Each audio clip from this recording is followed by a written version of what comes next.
অনেক স্টুডেন্টরাই প্রথম যখন সাবসেট শেখে তারা প্রায় এটা ভুল করে যে ওরা ভাবে মনে হয় এই সিম্বলটাই সাবসেটের সিম্বল, কিন্তু দেখো এটা অ্যাকচুয়াল সাবসেটের সিম্বল না। কেন, তার কারণ আমরা এখনই দেখাচ্ছি। ধরো আমরা এখানে একটা সেট নিয়েছি ফ্রুটের সেট, তার মধ্যে অ্যাপেল আছে, অরেঞ্জ আছে, ম্যাঙ্গো আছে, পাইনঅ্যাপেল আছে। এখন ধরো এই সেটটি আমার একটা ফ্রেন্ডের, আর আমি কি করছি, একটা বাস্কেট, আমার নিজের বাস্কেট, তার আমি একটা সাবসেট বানাচ্ছি।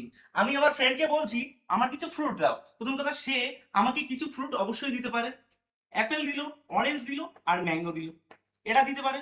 আর দ্বিতীয় ক্ষেত্রে সে আমাকে কি করতে পারে, পুরো ফ্রুটটাই আমাকে দিয়ে দিতে পারে, অ্যাপেল, অরেঞ্জ, ম্যাঙ্গো, পাইনঅ্যাপেল, যতগুলো এলিমেন্ট ছিল সে আমাকে সবগুলো দিয়ে দিতে পারে।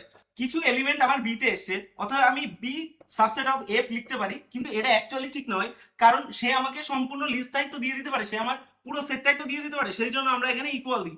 এটাই হলো অ্যাকচুয়ালি সাবসেটের সাইন। এখন তোমরা বলতে পারো যে স্যার তাহলে এটা কি, এটা কি সাবসেট? না, এটা সাবসেট নয়, কিন্তু এটা সাবসেটেরই একটা পার্ট, সেটা হলো প্রপার সাবসেট।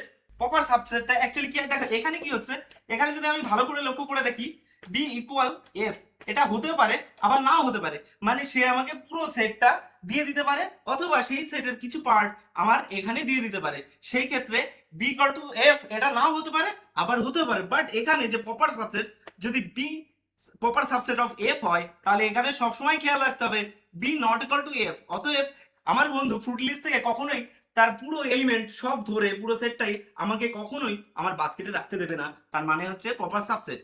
এটা মাথা রাখবে যে এখানে কখনোই বি ইকুয়াল টু এফ হবে না, কিন্তু এখানে সাবসেটের ক্ষেত্রে বি সাবসেট অফ এফ, এটা বি ইকুয়াল টু এফ হতেও পারে, আবার B equal to not F এটাও হতে পারে। এইরকম কনসেপ্ট তুমি যদি ভালো করে শিখতে চাও তাহলে আমাদের পেজটি ফলো করো।